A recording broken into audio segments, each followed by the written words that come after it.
Our Sixth Grade Sugar Babies by Eve Bunting. Copyright 1990. Chapter 1. My friend Ellie and I were walking to school when he came cycling down his driveway. "Oh my gosh," Ellie whispered, "hide the sugar." There was no way to hide the sugar. She and I were each carrying a 5-pound sack of the stuff in see-through plastic bags. And you can't exactly shove a 5-pound bag of anything under your sweater and still look normal. "Hi," he said. Hi," I said. "Hi," Ellie echoed in a small voice beside me. And then he was gone, fast as that, cycling hard up Prescott Street, leaving us with a view of the back of a bright red shirt and his blue jean legs pumping the pedals. Mr. Ambrose, who was standing on the sidewalk as usual, waved as he went by. Mr. Ambrose smiles and waves at everyone who passes, on foot, on bike, or in car. Mr. Ambrose waves at planes and helicopters. He waved back. "Oh my gosh, Vicki," Ellie sounded as she might be about to faint. "He spoke to us." I nodded, overcome myself. I'd been just about to tell Ellie the great idea that had come to me last night like a thunderbolt from heaven, the one that was going to help me win the big argument with Mom. But the sight of him had put even the great idea out of my head. He had just moved into the house across the street from me 2 days ago. Ellie and I had spotted him immediately when he came out to talk to the moving van man. He had dark curly hair, and even though we weren't that close, Ellie swore she'd seen a dimple in his chin. We'd had a hard time deciding what color his eyes were since we were so far away. I thought brown. Ellie thought dark blue. We were both hoping Ellie was right. After a lot of deliberation, we'd agreed that he was probably a year or two older than we were, maybe 13, maybe in junior high. We also agreed that he looked way more mature than the boys we're used to in Tillman Elementary. "Blue or brown?" I asked Ellie now, as soon as we'd recovered our walking legs and our voices. "It was too fast for me," Ellie said. "There is definitely a dimple in his chin. And he has real dark eyebrows. I noticed that. And—" I stopped, horrified. "Ellie, how were my ears? Were they okay?" I began feeling in their general direction, pulling my hair forward to hide them. My jumbo ears are my two biggest problems in life, requiring constant vigilance. "I think they recovered, Vicki. Honest, I do. Besides, if we hadn't had time to see his eyes, he wouldn't have had time to see your ears, or my freckles." We smiled reassuringly at each other. "Whew, whew. We did have to be carrying these dorky bags of sugar," I said. "What do you think he thought? He couldn't miss seeing them." I thumped the side of my fat pink and white sugar bag. "It serves us right. We should have put these stupid things in our backpacks. Why are we carrying them anyway?" "Because Mrs. Oda said to carry them," Ellie said. "You don't put babies in backpacks. Besides, we didn't know we were going to meet somebody important." "Mrs. Oda and her dumb projects," I said, forgetting that last night I decided this project was pretty terrific and could solve everything for me. "Yeah, how does Miss Oda think of this dumb stuff?" Ellie asked.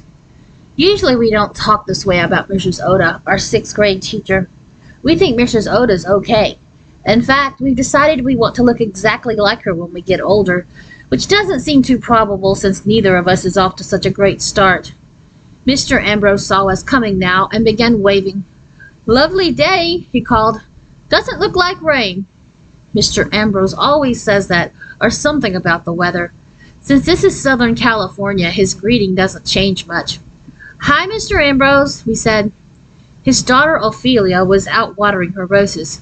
She twisted the hose nozzle so we wouldn't get sprayed as we passed. "Hi, Vicki. Hi, Ellie. What's with the sugar? Are you baking cookies in homemaking class?" I shook my head. "We don't have homemaking class. This is a school project. We have to carry these bags everywhere with us for a week." Ellie made a face. "And this is only Monday, the first day. It's so embarrassing." Ophelia picked a bug off a rose leaf and squashed it between her fingers. "You have to take them everywhere?"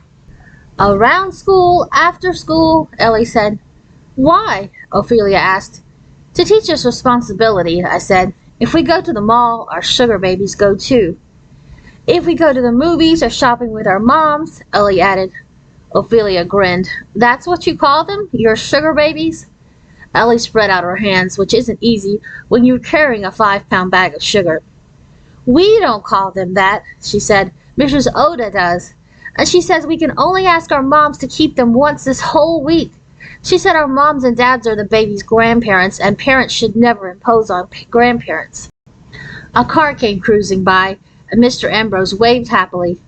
The driver slowed, staring out, probably wondering if he knew Mr. Ambrose, and decided there was a chance he did, so he'd better wave back, just in case. Mr. Ambrose smiled and waved some more. I can remember when Mr. Ambrose was an important businessman and went off to work every morning in a gray suit. Then things changed, and he got a little bit strange. Once he wandered away and was lost for a whole day. The police had to bring him back. Ophelia is a nurse, and she was working in Oakland then, but she gave up her job right away and came back here to live with her father. I used to feel sorry for Mr. Ambrose, but now I've decided that he's as happy as can be, standing out in the sun, keeping busy waving and smiling. He's a plus for the neighborhood, because he makes everybody who passes happier too. What happens if you get asked on a date? Ophelia asked, cocking her head and looking like a big, perky jay in her bright blue sweatshirt. Does Sugar Baby go along? Oh, we don't have to worry about that. We never get asked on dates, Ellie said quickly. You don't have to tell the world, Ellie, I said. It could happen, maybe. Speaking of which, Ophelia added, have you met that nice-looking new boy who's moved into the Sobel house? Oh, sort of, I said, shooting a quick glance in Ellie's direction. Have you met him, Ophelia? Ophelia fussed with the nozzle of the hose, adjusting it to a fine spray that made a fizzle of rainbows in the air. I've met his parents, she said. Their name is Shub. The father's a professor in Santa Cruz, but he's here for a year on an exchange to Caltech. I think they have 2 boys. 2 boys? Ellie squeaked. Her face turned pink with excitement. Ellie says the kind of skin that has lots of freckles is also prone to lots of pinking up. Sorry, Ophelia said. One of the boys is real little. I smoothed my hair over my ears, checking that they weren't sticking up like shark fins in water. You didn't happen to find out the older boy's name, did you? I asked casually. Ophelia grinned. No. Now how could I have forgotten to ask something that important? He's in junior high, though. His mother did say that. 7th grade. In fact, I think I just saw him ride by on his way to school this morning. 7th grade? Really? I said in a disinterested voice. Well, I guess we'd better go, Ellie. Bye, Ophelia. Yeah, we don't want to be late. We waved goodbye to Mr. Ambrose. Just like we thought, said Ellie. He's in 7th grade. And you know who else is in the 7th grade? Lisa Bartone from last year, and that cute Cynthia Sanders. Ellie looked glum. They'll spot him fast, and he'll spot them. Lisa and Cynthia are boy magnets. Still, I said, I'm going to be living opposite him for a whole year, and you're on the same street. The same side, even. Ellie shifted her bag of sugar. Can you believe this thing that weighs only 5 pounds? It feels like 5 tons. Does yours feel heavier now than when we started? I asked. 10 times heavier. I turned, walking sideways so I could see Ellie's face as I talked. Listen, I was going to tell you before, but he put it right out of my head. About the sugar babies. You know how my mom and I have been arguing? Because she won't let you go look after Keiko in the summer? I nodded. Keiko is my little half-sister. My dad married Keiko's mom and lives with them in Waterloo, Iowa. Well, you know I've been trying to get Mom to change her mind, and she won't. She says I'm not old enough, and it's too much responsibility. I paused for breath. But now, if I can look after this sugar baby for a whole week, if I do it really well and even get an A in responsibility, then how can she... Ellie interrupted me. She and I interrupt each other all the time. It's kind of our style. But Vicki, will you even want to go to Iowa now that he's here? I mean, he'll be hanging around, riding his bike, doing stuff, maybe even doing stuff with us. We cradled our sugar babies extra tight and rolled our eyes, imagining. Well, I thought about how terrific it would be to be fully in charge of little Keiko in the daytime, making decisions, being almost like an adult. I could boss her around, and there'd be nobody there to boss me around. We'd eat what we wanted, I'd read her stories, and we'd go out and we'd be real, true sisters. Last year I'd stayed with him for 5 days. Of course, Dad and Yoshi, Keiko's mother, were there all the time too. But this year I'd have Keiko to myself every single day, and they'd only be there nights. As if that wasn't wonderful enough, Dad was going to pay me for babysitting. $100 for 2 weeks. When Dad first asked me, and before Mom said no, I'd lain awake for hours, planning how to spend it. Yes, Ellie, I'd still want to go. He will be here the whole summer. I'd be gone only for 2 weeks.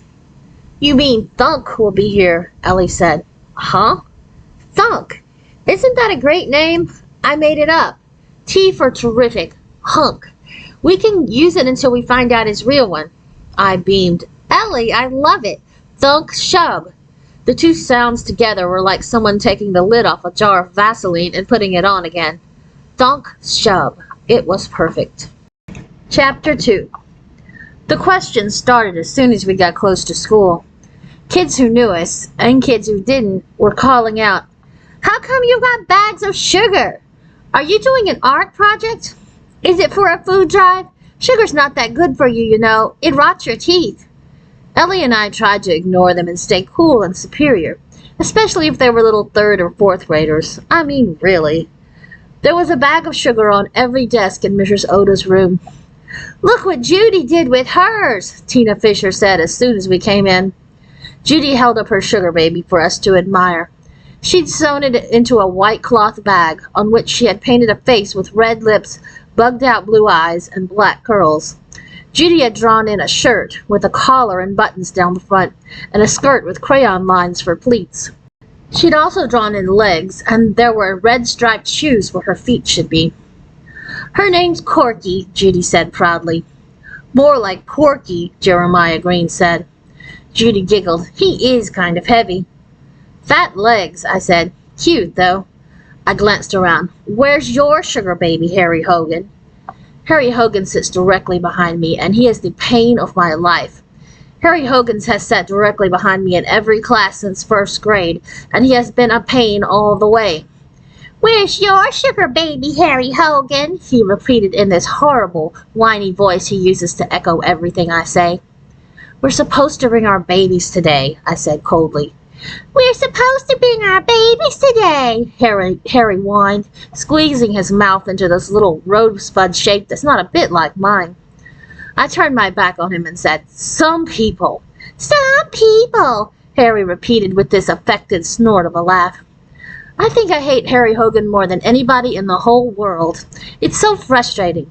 There's no point in answering him back because he just repeats my answer and it goes on and on.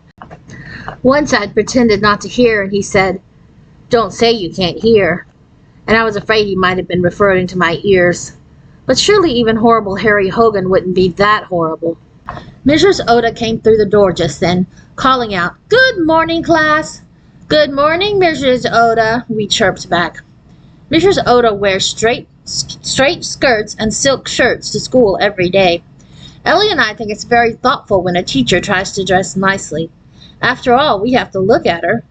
This morning, Mrs. Oda was wearing peach-colored lipstick that exactly matched her peachy blouse. She set her big denim carry-all on her desk and rubbed her arm as if the bag had been heavy. Then she surveyed the room. Mrs. Oda never takes attendance. She says she can spot an empty desk in the flick of a lamb's tail, which I expect is very quick.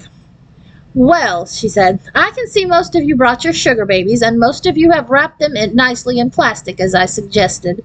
We're hoping to be able to give the sugar back to your parents next week, clean and usable. Then she looked at horrible Harry Hogan. I don't see your sugar baby, Harry. I forgot, Mrs. Oda. Didn't you take home the paper I gave you? Didn't you show it to your parents? Harry took the pink paper that explained about the project from his desk. I forgot, Mrs. Oda. Mrs. Oda made a face. A very good thing we're starting a lesson on responsibility. She pulled a bag of sugar wrapped in plastic from her carry-all. Come up here, Harry. You may borrow this, but keep it clean. I want it back next Monday. Thanks. Harry swaggered up to her desk and swaggered back with the sugar. Poor kid getting him for a father, Ellie whispered to me. I raised my eyebrows. Really?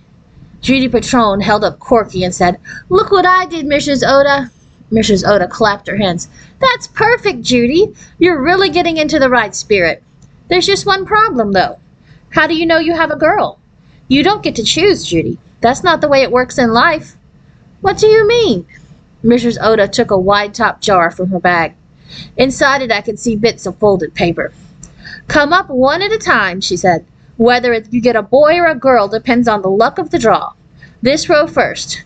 Victoria, we'll start with you. She unscrewed the lid of the jar, and I put my hand in and pulled out one of the paper slips. Yeah, I said, beaming around. It's a girl. It's a girl! Harry Hogan fluttered his eyelashes. Stop doing that, Harry, and come up and pull a slip for yourself, Mrs. Oda said. Harry tried to fumble a slip open inside the jar and peek, but Mrs. Oda put her hand over his eyes. Just take one, Harry. If I get a girl, I'll croak. Harry opened the paper and sighed with relief. It's a boy. I got the good kind. Sit down, Harry, Mrs. Oda said. George Cuesta got a boy, too. Yeah, he said. My son's going to be a soccer player. George is a full-on soccer freak, and he's always captain of one of the playground teams at recess or lunch. He grinned, hooked a finger around the rubber band that stretches across his top teeth, and pinged. George can play God Bless America and Silent Night on his rubber band. We do have the most disgusting boys in 6th grade. Not much wonder Ellie and I are attracted to more mature types, like Thunk. When it was her turn to pick, Ellie showed me her fingers crossed for luck. I crossed mine too, but the charm didn't work. A boy, Ellie said in disgust. Are you sure you have any girl babies in there, Mrs. Oda? I'm sure. I got a girl. Want to trade? Paul Almuguer asked. Ellie beamed, leaning across to exchange slips. Mrs. Oda shook her head. With real babies, you don't just say, I don't like what I got, and go next door to your neighbor's house and say, let's trade. No way. You keep what you were given. But I don't want a boy, Ellie wailed. Lots of kids got the kind they didn't want. Poor Corky turned out to be a boy, too. Jeremiah Green gave a hoarse laugh and pointed at Corky's pleated skirt and blouse and her little red shoes. Love his outfit, he said. I'm going to have to make him a whole new set of clothes, Judy said sadly, and he won't be half as cute. Unless you turn him into a Scottish boy wearing a kilt, Mrs. Oda suggested. Judy shook her head. How could he be Scottish? My whole family's Italian.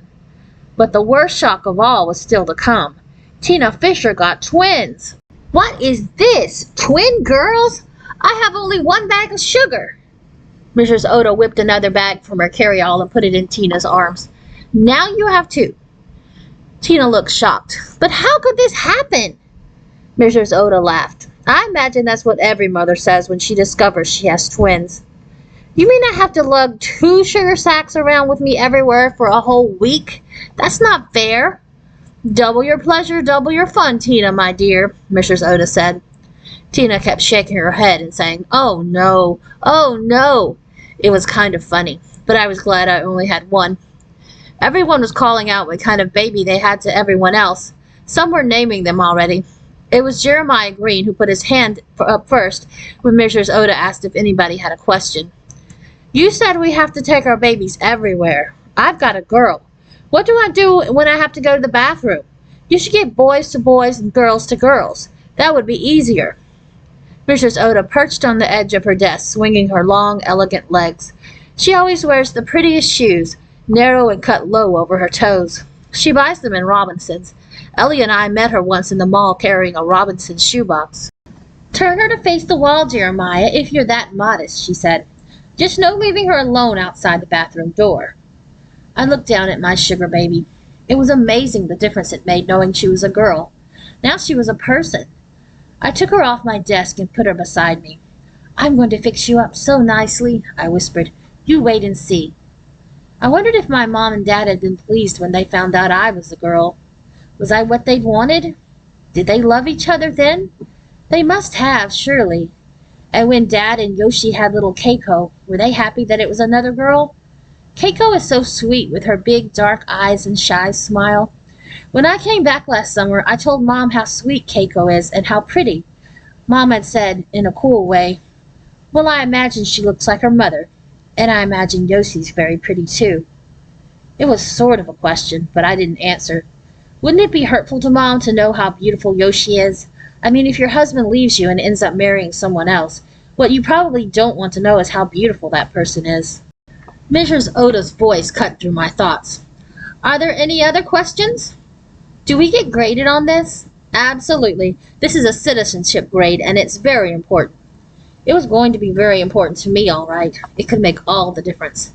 How are you going to know if we cheat? That was horrible Harry Hogan, of course. I mean, we could say we never left our sugar babies alone. How would you know? You wouldn't. I'm putting you on your honor. That's how I'll know. Trusting is the beginning of responsibility, and I trust every single one of you. I thought she smiled specially at me. Ellie says she thinks I'm Mrs. Oda's pet, and I say, oh no, you're her pet. Judy Patron says she thinks Jeremiah Green is Mrs. Oda's favorite, but Ellie and I don't think that could be possible. My mom says an exceptional teacher makes every student in the class feel valued, and that's probably the way it is. Still, I privately feel Mrs. Oda likes me a lot. Harry Hogan leaned forward and blew on the back of my head. Are you going to cheat, Victoria? Of course not, I said. I would never disappoint Mrs. Oda. I won't cheat, but you will. I'm positively certain about that, Harry Hogan. Which just goes to show, you should never be positively certain about anything. Chapter 3. On Mondays and Wednesdays, Ellie goes straight from school to the Y for swimming. We stood together on the steps of Tillman in the warm March sun, cradling our sugar babies. What am I going to do with Sweet Sam while I'm swimming? Ellie asked me. I can't leave him in my locker.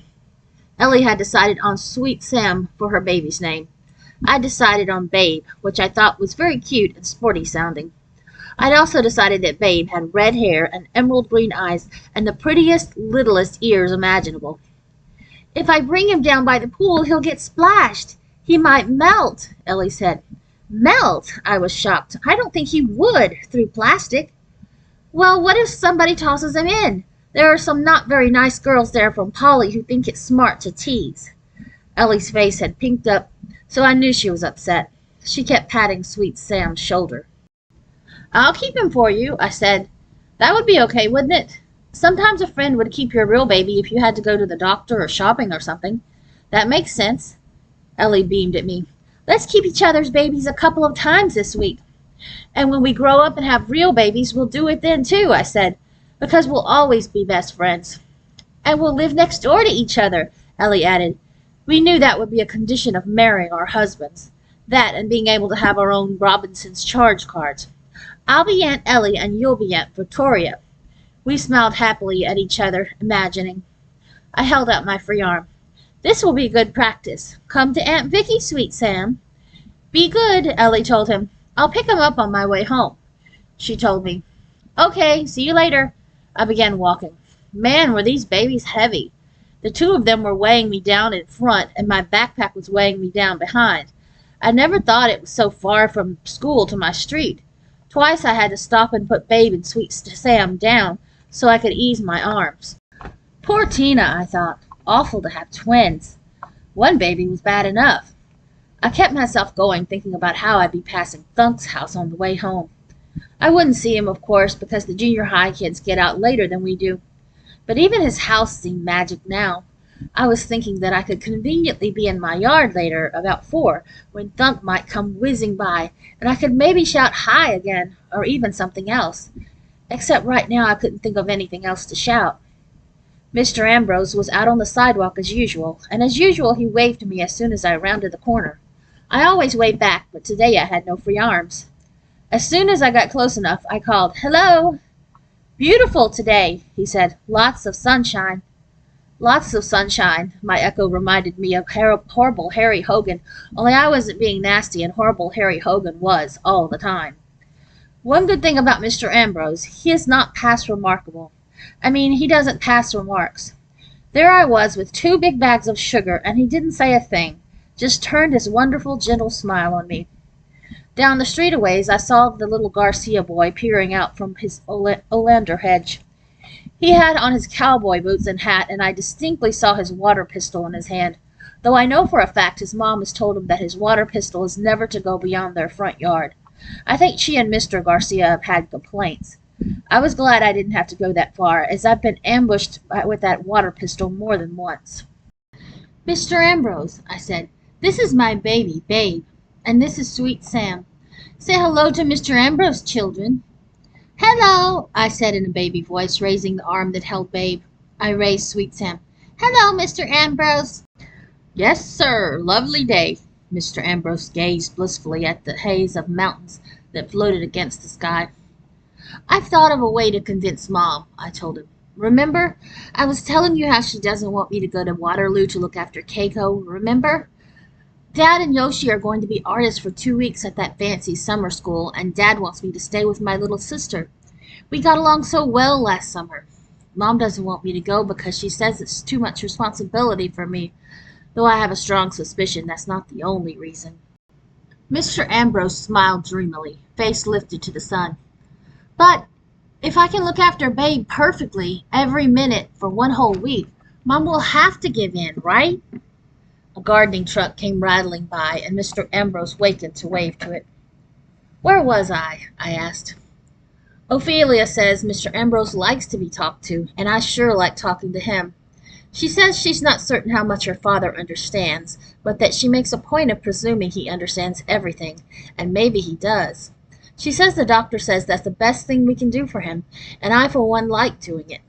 Once I even had a long conversation with Mr. Ambrose about my father and how I miss him. Not him so much, I'd explained, because I don't really remember him. He and my mom got divorced when I was 2. It's the idea of a father that I miss, like when I see other kids with their dads. I even feel a bit jealous of Keiko, because she has her mom and dad too. But what the heck, Mr. Ambrose? Mom and I do okay, and we're all happy now, I guess. Besides, lots of kids have only one parent. Mr. Ambrose had smiled and nodded, and when I'd finished, he'd said in the sweetest way, Feels like spring, doesn't it? Afterward, I'd realized that I tell Mr. Ambrose things I don't tell anyone else, not even Mom or Ellie. Ellie says Mr. Ambrose is easy to talk to because he never gives silly advice or says if you're right or wrong. He never makes you feel dumb. Ellie's probably right. I gazed across the street at Thunk's house. Isn't it funny, Mr. Ambrose? I never really looked at that house before. It's pretty, isn't it? I like the way the vines creep around the top of the porch. And I bet that's a nice little room up there, like an attic under the roof. Do you think maybe it's Thunk's room? Mr. Ambrose waved at the Mitchell's beagle that had escaped from their yard as usual and was happily chasing shadows on the opposite sidewalk. I lowered my voice.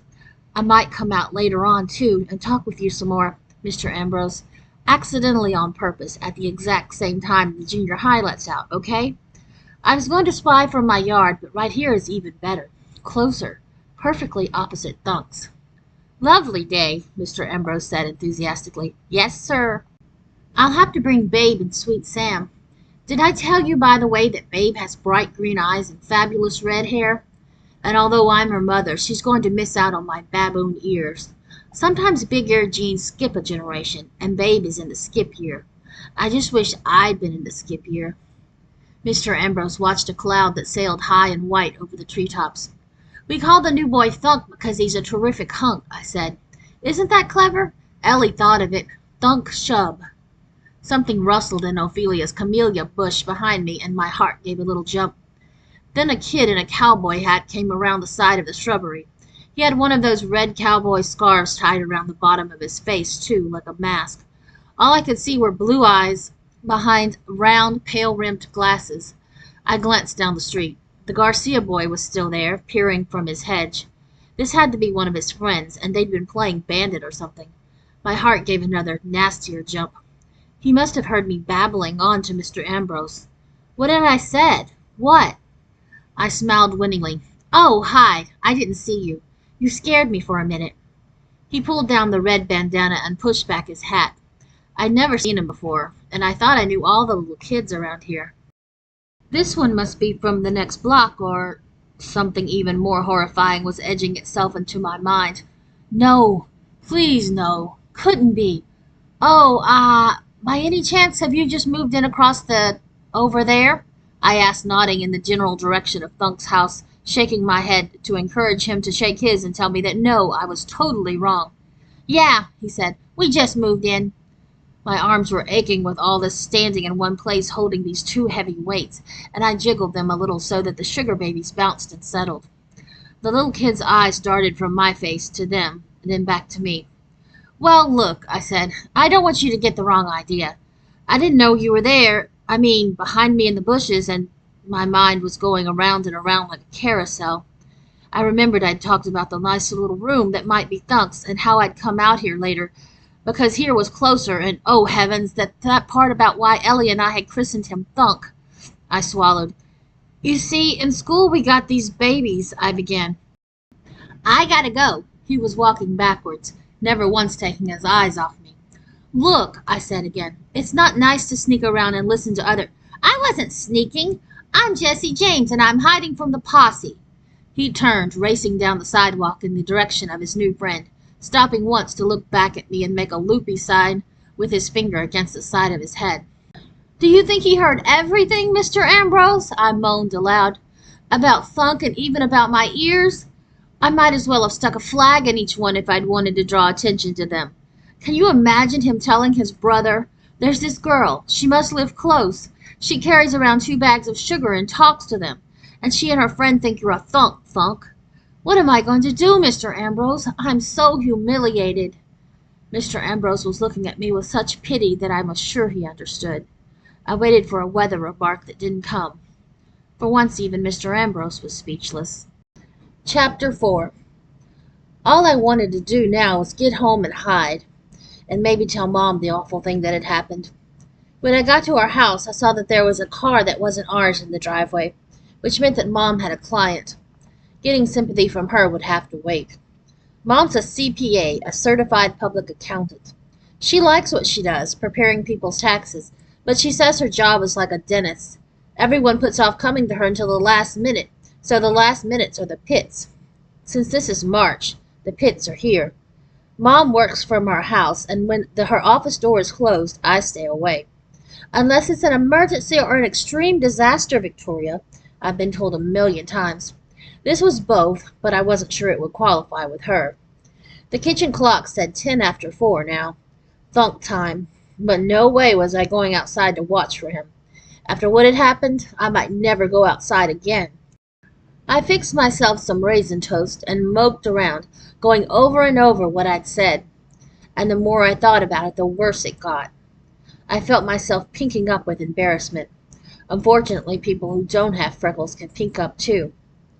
After a while, I made myself pay attention to poor Babe and Sweet Sam, who'd been dumped on the kitchen table. I set them side by side in a chair, then rummaged in Mom's rag bag for something suitable for Babe to wear. There was an old T-shirt that I'd had back in 2nd grade when I went to day camp at Singing Pines. Once it had been white, but it had suffered the same fate as most of our laundry, and had gone through the cycle with something red. Now it was a pretty pale pink. I'd just finished sewing Babe into it, and telling her how much better she'd look if she had a head, when Ellie knocked on the kitchen window.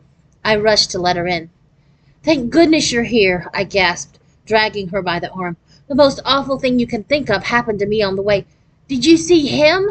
Ellie asked. You mean Thunk? That's what I'm trying to tell you. You didn't see him out there? Now? With her? Thunk? He's out there now? With somebody? Ellie looked grim. Didn't I tell you? Didn't I say this would happen? Who? What? I was already heading for our living room, which has a nice secret view of the street from behind its many blinds. Then I remembered the babies. Wait, we have to bring them, I said. Through the narrow slats of the blinds we watched Thunk, standing at the end of his driveway, his bicycle propped against a palm tree while he smiled in a very animated way at that vulture, Cynthia Sanders. You said she'd spot him straight off, I said mournfully. You said she was a boy magnet. She must have walked him home. Can you believe it? We pulled our eyes from Thunk to stare in amazement at each other. How do you suppose she asked him? Can I walk you to your house, Thunk? I didn't think even Cynthia Sanders would have that much nerve. Maybe she told him she lived on this street. But she doesn't. Yes, but maybe she said she did. Some girls will say anything. Really? I guess we're lucky Lisa Bartone didn't walk him home, too. Babe was getting heavy, so I set her down on the blue velvet couch. Ellie put Sweet Sam beside her. I see you started fixing Babe up, Ellie said. I nodded, but right now our hearts and our interests were not on our sugar babies. We went back to our posts at the window. Across the street, Thunk was smiling a delicious white-toothed smile at Cynthia Sanders. It was enough to chill my blood. Cynthia was wearing black tights with Converse high tops and a big yellow shirt with a dangling silver belt. I think her legs are too skinny for those tights, I said. I can see a droop even. I don't think that's a droop. I think it's a muscle. Cynthia Sanders has great leg muscles. Cynthia had picked up a magnolia pod and was examining it carefully, showing something to Thunk. Ellie groaned. Look how fake! You'd think she'd never seen a magnolia pod in her life before. The whole street is littered with them, I said. Honestly, what a rare archaeological find. Now Thunk was examining the pod too, his head bent close to Cynthia's. He looks as though he's never seen a magnolia pod before either, I said. Maybe they don't have magnolias where he came from, Ellie suggested. I nodded. Probably not. Cynthia Sanders isn't really all that pretty, Ellie said. Her feet are awfully big. I craned my neck for a better view. Of course, they could be normal size. It might just be those high tops. We watched, mesmerized, as Cynthia lifted the dangling end of her silver couch belt to show Thunk. I mean, really, Ellie said. It's not exactly an Aztec treasure. You can buy those belts for $2.95 in Kmart. Cam has one. Cam is Ellie's 13-year-old sister. Ellie has 3 sisters and 3 brothers. She's right in the middle like the cheese in the sandwich. I could probably borrow Cam's if I wanted, she added thoughtfully. Thunk wound the end of the belt around his finger, and I was ready to die of jealousy. We should get out in front ourselves and be noticed, Ellie said. It's no good skulking in here, giving that Cynthia Sanders a head start. Out there? Are you kidding? You haven't even heard what happened. Wait, I gave Ellie a quick thumbnail summary of my humiliation. Her eyes widened. Are you sure he heard? I'm positive. She bit her lip and I bit mine, and we went back to skulking and watching. And you said I made up the name? Ellie asked after a minute. I nodded. I'm sorry, Elle. I thought I was telling only Mr. Ambrose. Ellie nibbled her lips some more. Did that Cynthia Sanders even speak to you when you went past? I asked. Of course not. Ellie tweaked one of her wet spikes of hair. Would you speak to me? I have to admit, Ellie is not at her best after swimming. The chlorine doesn't bleach her freckles. It bleaches everything else, so the freckles really stand out. Ellie says chlorine brings out freckles she doesn't even have, and she may have to give up swimming altogether. Ellie says after swimming she reminds herself of a Dalmatian pup. Also, after swimming, Ellie never takes time to put herself together right and has been known to put her clothes on back to front or outside in. Right now, her blouse was buttoned into the wrong buttonhole, so one end drooped down. We need a plan, Ellie said, twirling the wand of the mini blind so the slats opened and closed. We'll go out and rake leaves on your lawn, and Cynthia will call out, Hi, Vicki. Hi, Ellie. Come on over here. Sure she will, I said. And anyway, what leaves are we raking? There are no leaves. We'll rake the grass. How can you rake grass when it hasn't been cut? I fixed the buttons on her blouse. We'll plant flowers. No, we'll dig up flowers. We'll weed. Do you know which are weeds? We'll take out the frisbee and start throwing it on the street, and we'll throw it over there so we can go and get it, and we'll look like a couple of klutzes, I said. Forget it. Anyway, I'm in hiding. You're wrong, Ellie said. Now's the perfect time for you to go over there and meet him. Thunk's just coming home from school. His kid brother hasn't even seen him yet. This is your chance to show him you're perfectly normal, and nice, and cute. And live across the street, I added, getting carried away myself. She was right. We should stake our claim before Cynthia Sanders had him totally trapped. Let's think. I rapped the side of my head with my fist. We need something believable, and cool, and mature. Look, Ellie pointed. The Mitchell's beagle was trotting alongside the opposite sidewalk, and Thunk had crouched to pet him. I like boys who like dogs, Ellie said. I giggled. You mean if he likes dogs, he should like us? Only kidding, I added quickly, because it really wasn't funny to joke about something that close to the truth. If you had a dog, we could walk him. But I don't. If only we had something important about school that Cynthia... I stopped. Ellie, I've just had the best idea. You're snorting, Victoria, Ellie warned. I snort when I get excited, and I've alerted Ellie to point it out when I do so I can stop. I took a deep breath. Last year's play program, I said. Ellie looked at me blankly. Beauty and the Beast, starring Cynthia Sanders, I explained. You know how I'm in charge of the bulletin board publicity for this year's play? And remember how Judy Patrone said we should put last year's program up there along with last year's newspaper clippings? I grabbed Ellie's arm. Don't you think an autograph program would be even better? Autographed by one of the stars? Ellie beamed at me. Genius! I'll get the program right now, I said. You can take it over and tell her we want it autographed for the display. We'll plan exactly what you should... Me take it over? Oh no, you take it over, Victoria. Across the street, Thunk was fondling the beagle's ears. Ellie and I sighed and looked at each other. There was no need for words. You should be the one to go anyway, Ellie said. It's your idea and your program and your house and your bulletin board and my pen, I said sarcastically. Okay, we'll both go then. But I'm warning you, if that little kid's anywhere in sight, I'm turning back. Truly. But if we both go, we'll have to take Sweet Sam and Vade, Ellie reminded me. Then we'll look like a couple of dweebs. No kidding, I said. So I'll babysit them and you go. Get the program fast, though, Vicki. They're not going to stand out there forever. I stalled for time. Maybe I should wait until Cynthia goes, I began. Oh, sure. What good would that do? You'd ask Thunk to sign her picture of last year's play program? Get real, Vicki. And you should go now. Is the program still stuck in your dresser mirror? I'll get it. You keep an eye on them. I was hoping Cynthia Sanders would take off before I could go over there, but the only one to leave was the Mitchell's dog. When Ellie came back, we studied the program. Tillman Elementary presents Beauty and the Beast. No need to mention that Cynthia did not play the part of the Beast. Underneath was the picture of Cynthia with Tom McCartney, who did, and who was really pretty cute too, even in his Beast makeup. It's a good shot of Cynthia, I said mournfully. Don't think about it. Ellie jammed the program in my Papermate pen into my hands, fixed my hair over my ears, and pulled my t-shirt out so it bagged in front. This is a trick she and I use to pretend there's more hidden under there than there really is. My heart was twittering. But what will I say? Say, Ellie stepped back, examined me with her head on one side, then bagged my t-shirt some more. Say, I saw you over here, Cynthia, and I thought it would be a good opportunity, I corrected. It sounds more professional.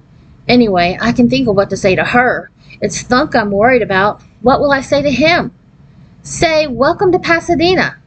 No way. That's what my mom would say to his mom. Besides, say, isn't it nice and warm today? That's probably what Mr. Ambrose told him already. I know. Say, that's my house across the street. My name's Victoria, and I've lived here for ages and ages. If you want to know where anything is around here, come on over and... I rolled my eyes. Oh, sure. I can just hear me. Ellie, I don't want to do this. I don't think I can. Yes, you can, Ellie said. But take a deep breath and stop snorting. I took a deep breath. What had I gotten myself into?